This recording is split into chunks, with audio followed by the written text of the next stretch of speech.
I'd like to thank everybody who has joined today for our webinar. We're going to discuss password management and public Wi-Fi security. My name is Ray Kuhl. I'm CEO of PBSI Technology Solutions, and today is the fourth and final of 4 online security webinars for clients and friends of Foster & Motley. And one last time, I'd like to thank our friends at Foster & Motley who truly envisioned the need for this information, have been actively involved in planning, have been professional at every turn, and at every turn engaged in the interest of clients, what clients really need, what clients need to know. So thank you all for attending. Today we'll move quickly, and once again I'll apologize for speaking quickly. That's my nature. So I'll try and go at a better pace today to avoid losing somebody on the prior screen. Our goal in all this series is to provide education, improve knowledge, and to provide practical information security-wise about what we need to change and how to change it. I know that many of you attending already know a lot about security and you're interested in increasing the knowledge that you have. Some of you, there will be a lot of new information, but today's topic I want to say I think is particularly important and something I hope is really helpful. So in the previous 3 webinars, we've discussed the overarching, what are all the components of securing personal information. We've talked about specifically how can I learn to evaluate email and to practice email security practices with avoiding links and downloads. Most recent webinar, we covered file encryption, why to encrypt, and how to behave securely on the cloud. And today, possibly the most important topic, we'll talk about managing passwords, which is a long-standing problem for all of us, and separately, but very related, use of public Wi-Fi. Thank you for joining. So, agenda is very straightforward today. Why does password security demand our attention? This may be clear, but I'll do a short demonstration of something that some of you have seen before that will kind of put context on why we need to manage our passwords well.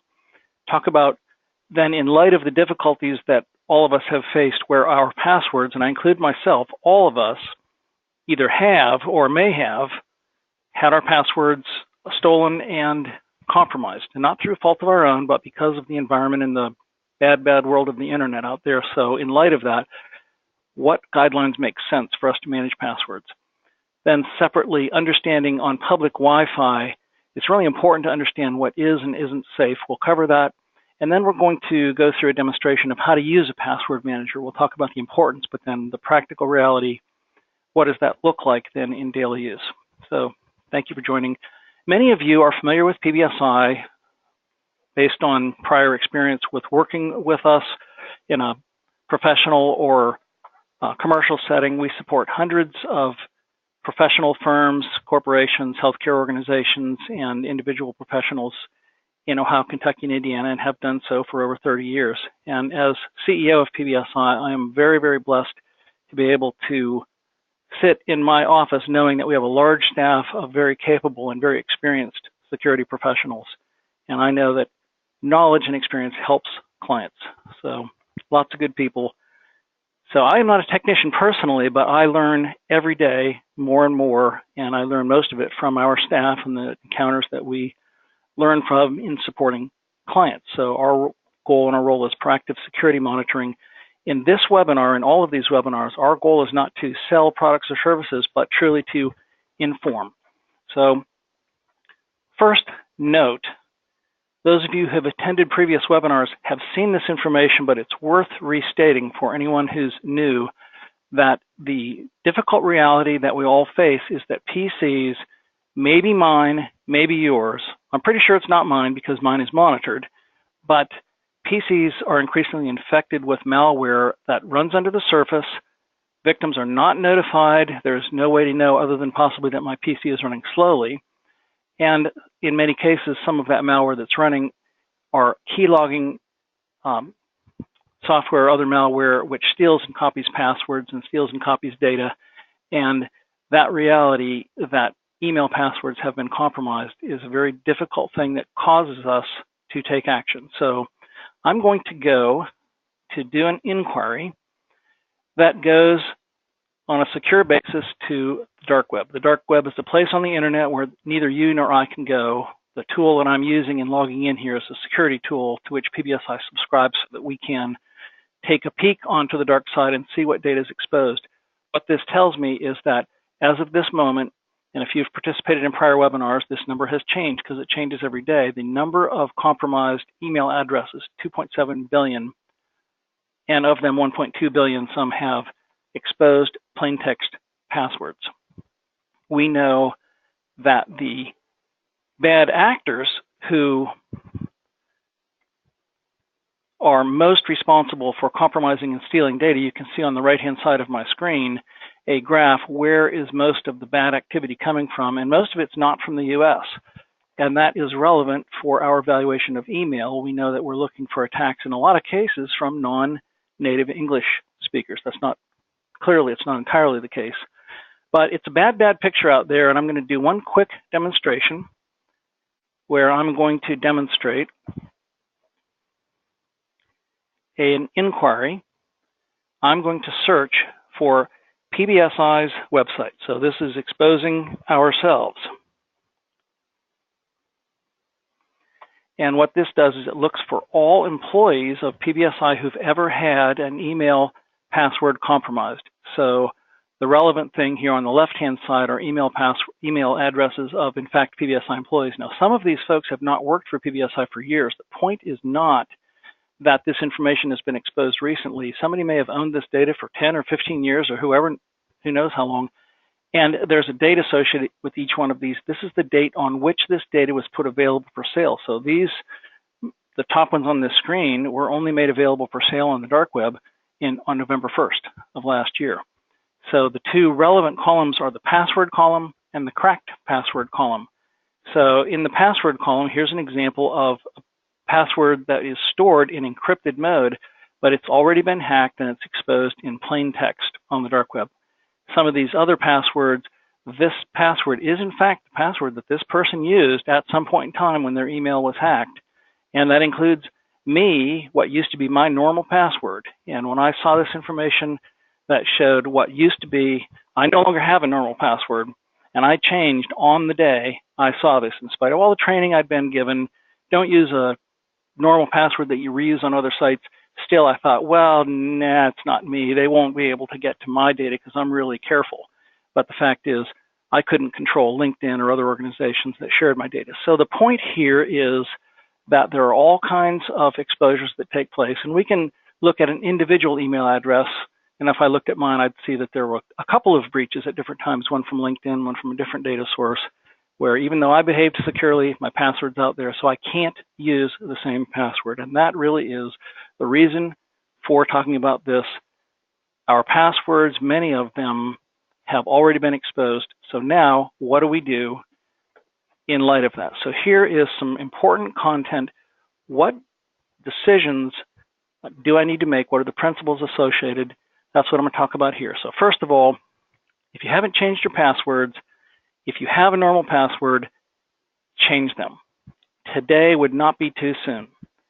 And I just want to say, do not think you're immune. Do not think because you rarely get on the internet or you don't use email very much that that means that you've not been exposed.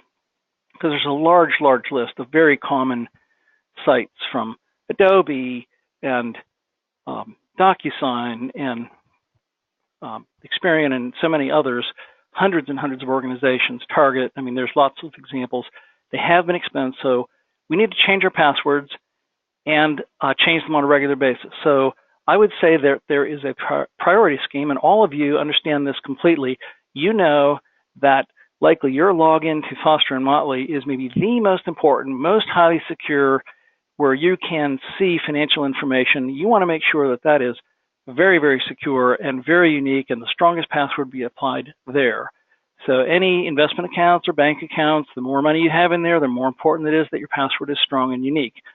But please don't share those passwords among sites either. So don't use normal passwords, don't use easy passwords. So here's just one dumb example. Be yourself, everyone is taken, translates to. So what's the principle here? A phrase is no one else would ever think of doing this. Now, don't use this phrase, of course, but you can see how that would translate into a password that you might be able to remember. So there are variations on this theme, lots of them, and the point is make all of your passwords different from each other, and in the most important cases, make them longer and more complex. So really important. And this really leads to the conversation about Password Manager, because I counted my password recently. I have more than 200 sites. I thought, really? Do I have that many places I have a login to? And so I may be abnormal, but I suspect I'm not that abnormal. And so how can we possibly keep those passwords and remember them without some electronic assistance? And unless you're really unusual, if you're like me, you can't. There's no way to track these passwords without using a password manager. So another principle here is work passwords and personal passwords must be made and kept separate. So this is really an organizational security thing, where if you're a member of an organization, if you have a password that's been compromised, that might cause your personal data to be compromised because you've used the same password. But the other is also true. You have a personal account with Target that's been hacked, and so the same password used on a work site now compromises work. So if nothing else, make a division line between personal and work. So I'm going to demonstrate in a bit a secure password manager. There are a couple of really good ones on the market. There are others, but LastPass and Dashlane, pretty much in most reviews, they get the greatest ratings. And what a password manager does, I'll go into a bit more detail, but these provide a secure way to store passwords and not have to remember them. Because basically manual password management inevitably is unsafe. If you have more than 4 or 5 passwords, how are you tracking them? You're writing them down, you're keeping them in a manner that is electronic, but it's not secure. You can't keep it in a Word document, you can't keep it in an Outlook contact, because those things aren't encrypted, and if somebody were to gain access to your PC, they might quickly find those, and you just don't want to expose the keys to the kingdom in a way that's not encrypted. Okay, so another principle, two-factor authentication, many of us have become much more familiar with. So this idea is you have a key that's known and a key that's unknown. So you can turn two-factor authentication on many, many sites today. So probably if you have a banking application where, whether it's Citibank or Huntington or US Bank or whatever the bank is, there's likely an option. You can go to your site and click two-factor authentication, and most of them use either a text or an authentication account. There are free authentication accounts from Microsoft and Google, and they're the most popular, where when you key in your password, they'll also send you a separate authentication. And this happens, I do this with all significant sites. And yes, it's a hassle to look at my phone and get that code, but really the protection that it affords is worth it. So I'd recommend that you check the sites, particularly, again, the ones that are important financially, and you turn on two-factor authentication. So another thing that you can do if you're uncertain, if you think, well, Ray seems really concerned that all kinds of passwords have been compromised out there, there is this website, haveibeenpwned.com, haveibeenpwned.com. And if you go there, you can key in your email address, and it will identify if there's many exposures of your email address. So this is important, and just because you don't find anything exposed doesn't mean that you have passwords that haven't been exposed, but it does, in all likelihood at least, tell you that you're not on the hot priority list. The thing is, none of us know when a compromise will take place tomorrow. And none of us know that our password may have been stolen 5 years ago, 10 years ago, and it sits out there and it's about to be put on sale tomorrow. So again, I'm not trying to be frightening. I hope you understand. Just trying to make this point that we really need to take password management seriously. So I hope to be practical and identify, so what can you do about it? So before going to demonstration of a password manager, I want to talk about public Wi-Fi. So public Wi-Fi is not secure. And I'm going to tell you a story about this. And this is true. I began using a password manager about 3 years ago. The day I started using a password manager was the day I get all kinds of security tech articles and and I learn all the time. So I read this article that came in my email from a trusted site, and the article started, today I started to use Dashlane. That was the first words in the article, and I thought, I'd never heard of Dashlane. And I read the article. It was a security tech writer who tells this story in the article of being on an airplane, getting off the airplane, and a guy comes and taps her on the back and says, "You're a security tech writer, aren't you?" And she thought, "How did you know that?" And he went on to tell her that he was watching everything she was typing as she was writing a security tech article, typing on her flight on what she presumed was Delta's secure, but no, in fact, Delta, Southwest, there isn't an airline whose public Wi-Fi is secure, nor any hotel, nor any public organization. Even if you enter in a password, you go to a public source and you enter into their Wi-Fi, it is public Wi-Fi. So don't think just because, well, I'm a Marriott, platinum person and surely mine is secure. No, public Wi-Fi is not secure. So that day, 3 years ago, I went off and did a quick research of password management tools and thought, well, Dashlane looks good. I signed up for it. I've used it since. Now I've learned LastPass as well, and they're both equally capable. I'm going to demonstrate LastPass here in a few minutes. But the fact is, I became aware, holy moly, I've heard that public Wi-Fi is unsecure, but really somebody can be watching everything I'm typing. So where that goes to is you're on public Wi-Fi. That includes you're typing in a password to log into an account on public Wi-Fi. A high school kid sitting next to you can be watching those characters, and now you've unleashed the keys to the kingdom simply by logging into something on public Wi-Fi. So this is not a insolvable problem. It's simply something to really be aware of. So password hacks on public Wi-Fi are common because they bank on the presumed trust of the host. You're at Marriott, you're on Delta, you're someplace where you trust this organization, so surely this is okay. And that's where the bad guys can say, maybe my best resource for figuring I can get somebody's password is to go to Marriott. Okay, so beware of fake Wi-Fi as well. There's no such Wi-Fi as Google Starbucks. So you might be in a Starbucks, and Starbucks, usually their Wi-Fi is pretty identifiable, but beware, there are folks who can set up a wireless access point in their car and have you log into their public Wi-Fi, which instead of being really public, they're now capturing intentionally everything that's going on. And this happened, the Republican National Convention last time, there was a Wi-Fi called Trump Wi-Fi that scammed and got credentials from 1,000 attendees, banking on the presumed trust of the name of the wireless. Okay, so public Wi-Fi is not secure. How do you know when it's secure? When you need to enter in a password in order to log into public Wi-Fi, like at an airport, you can log into the public Wi-Fi, but then they'll have you enter a password. Does that make it secure? No, it's still public Wi-Fi. They're trying to control who has access, but because you enter a password when you're staying at a hotel, it does not make it secure. It's only secure when you're using a password manager or a piece of software that provides for a VPN, virtual private network. So a virtual private network establishes a point-to-point encrypted channel between you and the host where you're connected. So VPNs are common between one business location and another, but they're also commonly used for connections to secure sites. So virtually all banks now, financial institutions, when you go to their app and you use US Bank's app or Fifth Third's app to go from your PC, wherever it is, or your laptop to their website, if you're inside of their app, that traffic will be encrypted. So this doesn't apply if you're inside of an app. The point here about public Wi-Fi is when you're using a web browser. So web browser means you're using Google Chrome, you're using Internet Explorer, you're using Microsoft Edge, you're using Firefox.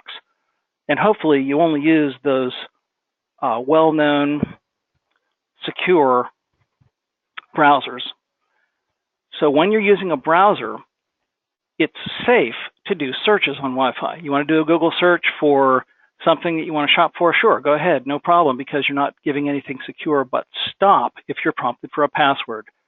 So here's where you're looking for an Uber ride, you're looking for Yelp recommendation, or you want to book at a restaurant and you have to log into your account in order to do that. Stop, recognize you can give away your password for the convenience. So what do you do instead on that public Wi-Fi? You either go to the app for that organization, or you use a password manager or a VPN tool. So a password manager includes VPN protection. So you really only need a password manager if you're going to sites where you already have a login.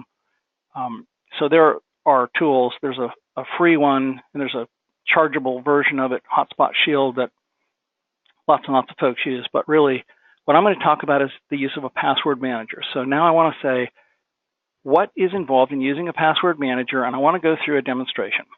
So the couple of tools that are most commonly in use are LastPass and Dashlane. They have similar functionality. And so one thing they do is they encrypt traffic. So once you, instead of going to Google and log in from Google, you're going to LastPass and you're logging in through LastPass. I'll show you exactly how that works here in a second. Both of these products auto-synchronize passwords across all of your devices, and they make it very straightforward to do. So once you sign up for an account, then you sign into that account from all of your PCs, laptops, Macs, Androids, iPhones, iPads, any devices. You are sharing the same password, so that when you go to a different device, so you switch from your PC to your laptop, you have to log in when you want to access LastPass, but you do that one time and then you have a secure connection, and LastPass retains that connection so you can do anything securely even if you're on public Wi-Fi. So it encrypts passwords, it auto-synchronizes them, it auto-fills information, which makes it faster and more convenient to log in.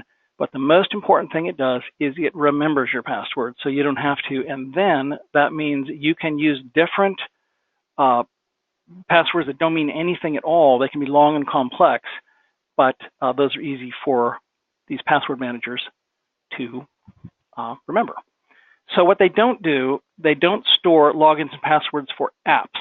So if you're using your US Bank app, then you won't likely get an automatic login when you from your password manager. But if you log in from the password manager on any browser, they'll remember. So again, I'm going to show you how this works in just a moment here.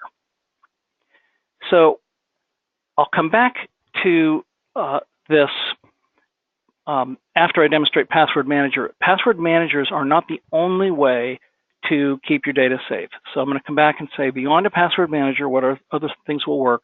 But now I'm going to go and demonstrate how this works. So I'm going to go on my PC to the browser of my choice, Google Chrome. Google Chrome's a fine browser if you use Internet Explorer or Edge or whatever. They're fine browsers. So here I am. I might be on public Wi-Fi. Now, in this case, I'm not. I'm sitting at my desk. I'm inside a secure network. But so inside of a secure network, I could type a URL for Amazon or whatever I wanted to go to, and it would go there for me. But instead, on my screen, it's too small for you to see, I've enabled an extension for LastPass. So I click on that extension, and I'm going to tell it to open my vault. So it wouldn't allow me to get here unless I'd already logged in today into LastPass. So it knows that I'm me and I haven't logged out since. And so here are all of the accounts in alphabetical order that I might log into. So if I want to log into Cheapo Air, I click inside of, I'm not advocating Cheapo Air, but I want to log into my account now, so I'll find sign in, and I'll sign in for my email. I haven't tried this one, so we'll see if this works for me. I really don't want to. Sorry, I'm not going to use Cheapo Air. Many times I haven't logged into these for a long time. I have no idea what they know. So here's Dell. I say sign in, and now since I've done this through my password browser, it's filled in for me. It doesn't expose my password, but it's filled it in for me so that I can sign in, and it offers to update. I'm not doing a very good job of demonstrating this.